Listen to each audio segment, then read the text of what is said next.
People who are very skilled at what they do complain about not being able to get jobs that pay well. So they are stuck with taking anything they are being paid or just managing.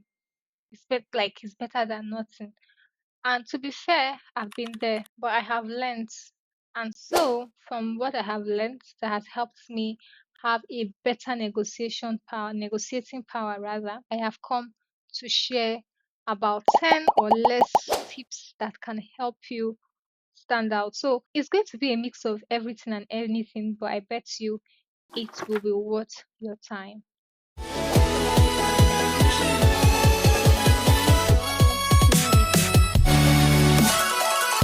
Hi, my name is Adeze, your favorite local developer. I talk about Upwork, what I do as a local developer, freelancing, and remote work in general. And today, while I don't know what to call this session, I'll just say it's a session that helps you stand out and improve your sales skill. By sales skill, I mean selling yourself, and in return, improve your negotiating skill or negotiation skill. I don't know. But it's going to be very, very insightful for you because I have learned from it and it has helped me over time. So let's get into it. Number one, don't post yourself as a beginner online, even if you're learning. If you want to post yourself as a beginner, it's fine.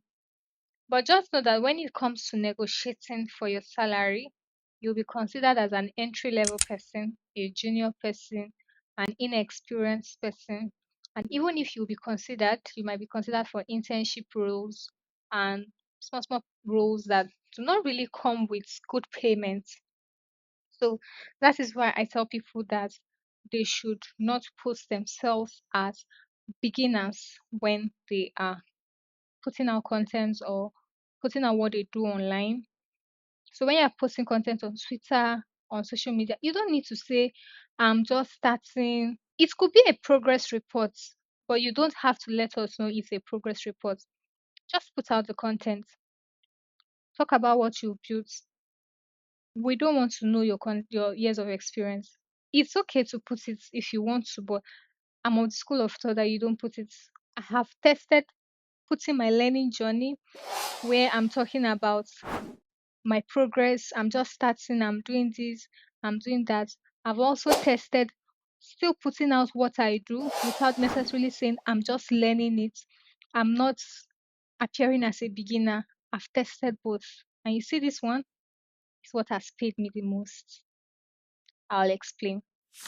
So, when you're putting out your content, you don't have to say, I just started learning so thing. I'm 2 weeks into learning it and I just want to start documenting my journey. No, just start sharing. Say, this is what I'm working on, this is what I'm doing. Sometimes demonstrate like it is a client's project. Because if you're building a robust project that addresses a situation or addresses a need, I believe that is what a client would want. So put it out there as though you're doing it for a client. And anybody can be a client. You can be your client to yourself. A friend can be your client.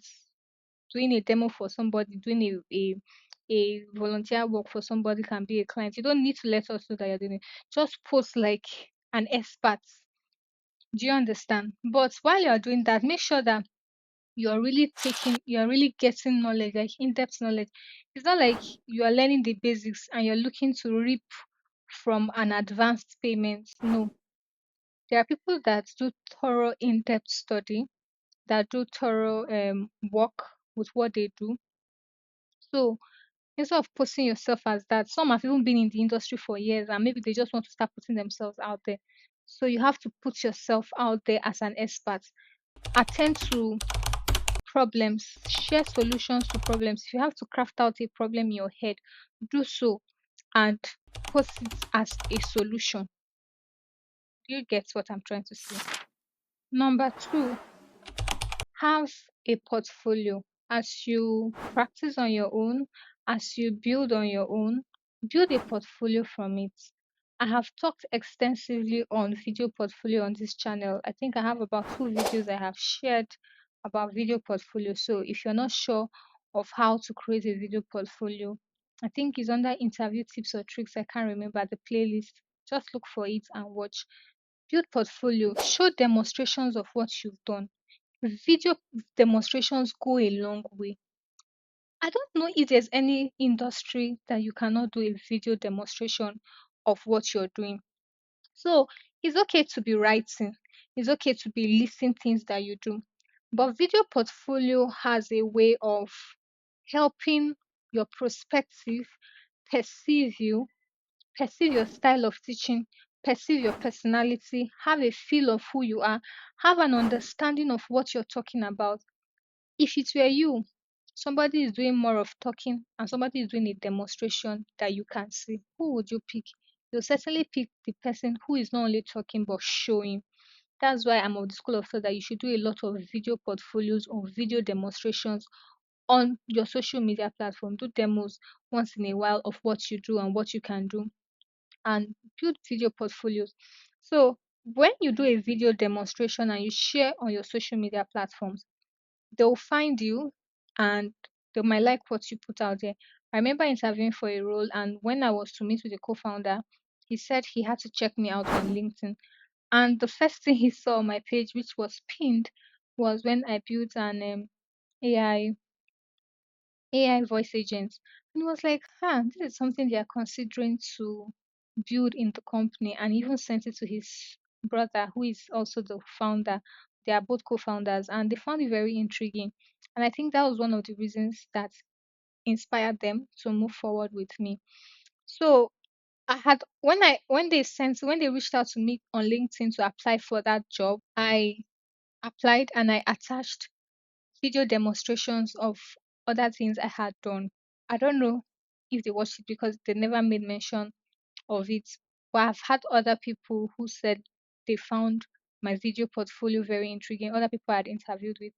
So, video portfolio has a way of influencing your negotiation because it helps you demonstrate your expertise without directly demonstrating it to them.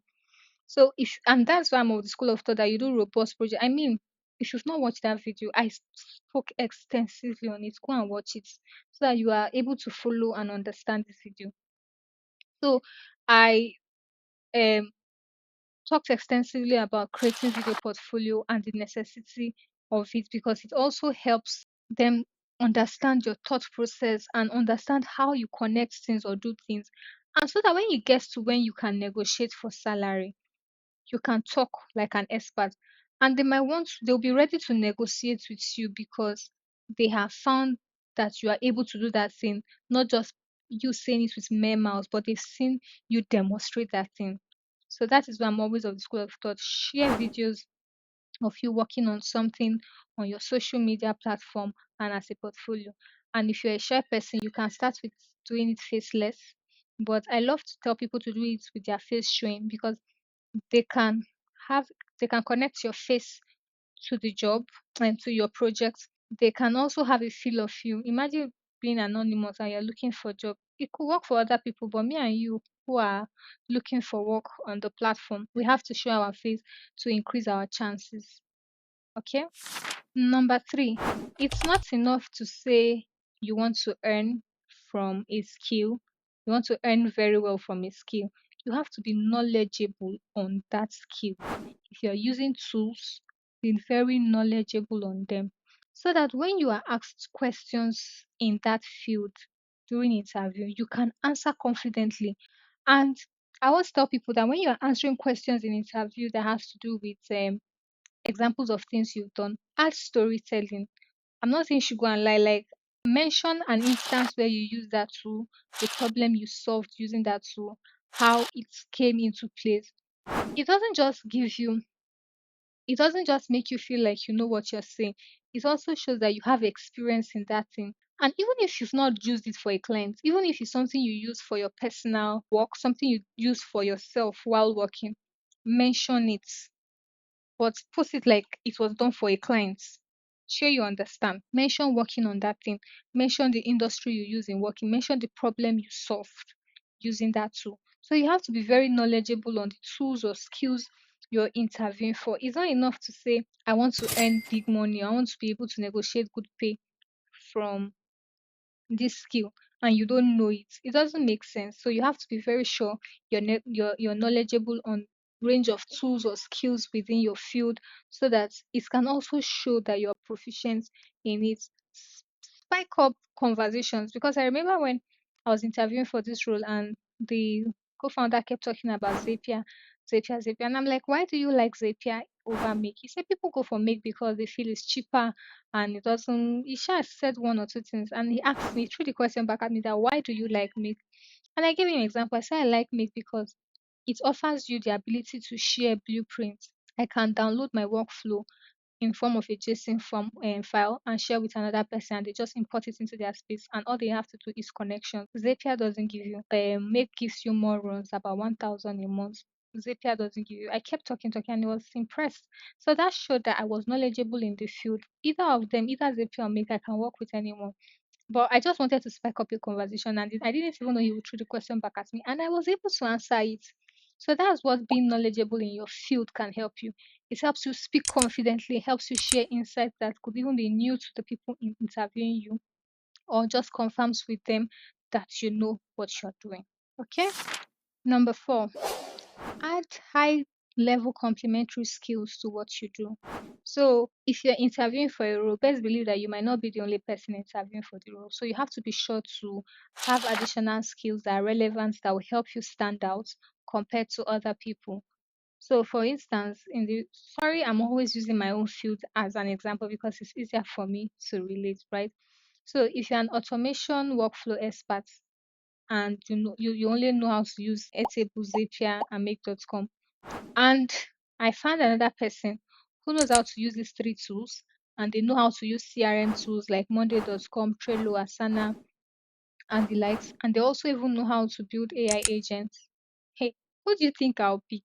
I'll certainly pick somebody who has more relevant complementary skills than you that just know those tools. That is why I'm always upskilling in my field, because it helps me stand out. And for interviews that I have taken and they know that I have relevant skills, especially additional skills like me being able to script with Java and Python, JavaScript and Python, they are impressed. I've even been asked in an interview, they are impressed because these are additional skills that not everybody know or have. So the more additional complementary skills you have, the more chances you can negotiate your worth. Sure, you understand. So you can't expect, for instance, you can't be having knowledge in just make Airtable and Zapier and you are bargaining for $1,000 as somebody with additional skills bargaining for that $1,000. I will go for the other person who has more for that amount compared to you who has less for the same amount. Sure, you understand. So look to upskill every time. Look to become better and just have more complementary skills that you can offer and mention during your interview. And when it comes to negotiation, don't be the first to negotiate. Don't be in the front row to negotiate. Just talk more about what you can offer and what you can do and projects you have done, so that when it gets to the negotiation part, you have a say. Okay? I can't remember what number we stopped at, but the next one is do very robust and complicated projects to build your portfolio with, because it gives you room to showcase your expertise in that skill. So if you're working with Airtable, take for instance, you should be and you're looking to build a robust skill, you should be able to build projects that cuts across database, automation, and interface. Then touch about using formulas, scripting, roll up, lookups, and what's the other one? Link up. Just look for a project that helps you touch almost all the features or almost all the aspects of that tool. So that if they are looking for a part, you are there. If they're looking for who has knowledge in this aspect of the tool, you are there. Just take your time. It could take you about a week to build a robust portfolio, but make sure to build a very robust portfolio.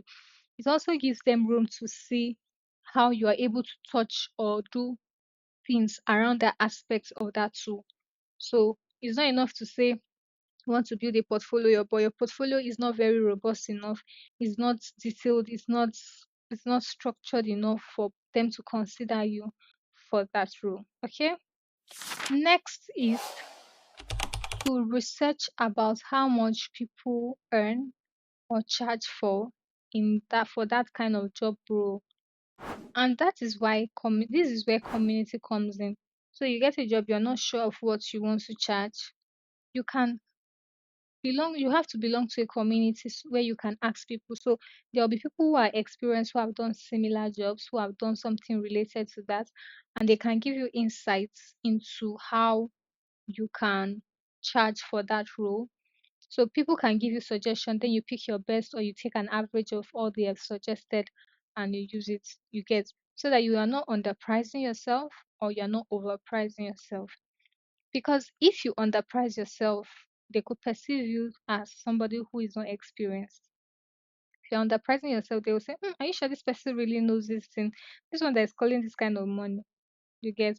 Then if you overshoot yourself and it's beyond their budget, they might move on to another person. But sometimes if it's over their budget and you seem very skilled, they could be open to negotiation, but not every time. So you have to be sure you're within the range of it.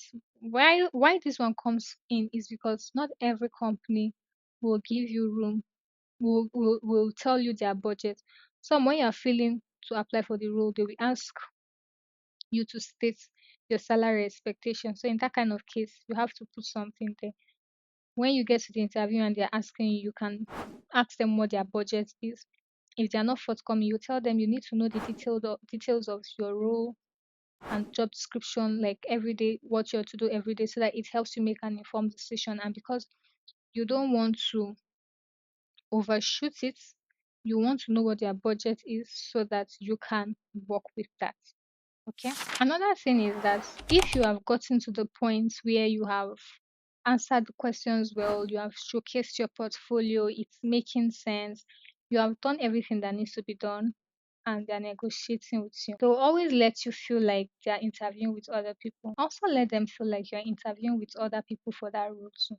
Even when it comes to salary negotiation, if they're saying or mentioning an amount that doesn't sit well with you, you can tell them that, okay, that you are asking for their budget because you're interviewing with other companies or you're interviewing with other people and you wanted to weigh your options to know which one you would pick. Now, it creates some sense of urgency and makes them feel like they are not the only people you are talking to.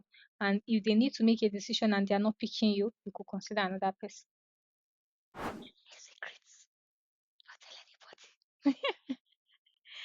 Do you understand? Because many a times, even they themselves, they're not interviewing anybody. They just want you to feel like you are competing with other people. Some they could, some they are not. So you too should also let them know that you're a hot cake. At them they rush you too. Even if nobody they rush you. I hope it makes sense to you, right? The last but not the least is letting people around you know what you do. Some of you are ashamed to put on your WhatsApp status what you do, share what you're working on, what you're building. I don't know why. Maybe you have gone and live fake life for somebody that now you're afraid whether you will impress them or not. But I got my full-time AI automation job from a WhatsApp contact, and she knew I could do that job because I've been posting it on my WhatsApp status. I've had people share me Airtable related jobs on WhatsApp too. Why? Because they see me post about it on my WhatsApp status. I take advantage of every platform to be very active and share what I do because you never can tell where your next job opportunity will come from. So stop sleeping on WhatsApp. Talk about what you do. Let people know. Let your in-laws know. Let your friends know because they will know somebody that needs it. So you people see networking mostly about when you go to events, when you meet with people that might most likely not care about you or that also have people that they need to refer in their WhatsApp closet or they have close network. Start with the ones you have. Start with the people around you. Let them know what you do. Talk about what you do on WhatsApp. Don't be shy. Don't be afraid. You don't need to be spamming your WhatsApp status. Just talk about it as much as you post there. You can just post summary of what you post on LinkedIn on your WhatsApp status, or a summary of what you post on your Twitter or anywhere on your WhatsApp status. Let more people know what you do so that they could refer you for a job. You should be the first person they think of when there's an opportunity. Okay. So this is an extra that doesn't really help your negotiating power, but I just thought to chip it in because I realized we sleep on so many platforms. I think I've heard somebody say he got a job on Snapchat. I'm not on Snapchat, but I mean, if people can get jobs on Snapchat, how much more your WhatsApp? So try your best, put in your best foot, do what needs to be done, put out to just exhaust all options. Let it be that you've exhausted all options and there is nothing again. Then we can now say we have tried. Okay. So I hope you found this very, very useful and very valuable. As much as I enjoyed putting it together, I hope you stick around this platform and we become a community. I share more insights and beautiful things and valuable things I feel like will be useful to you. So we've come to the end of me sharing things about, I don't know what to name this session, but I just knew that it came to my mind and I needed to put it together. I'll find a title for it for the channel eventually, but I know that it needed to be said, it needed to be shared. So I hope you implement them and you share your testimony with me later. I'm rooting for you. And once more, my name is Adeze. Welcome to my YouTube channel. Do well to share this video with somebody you feel will find it valuable. Drop me a comment, I'll respond. Drop a like and subscribe if you've not joined the community. I look forward to talking to you in my next video. Do take care. Bye.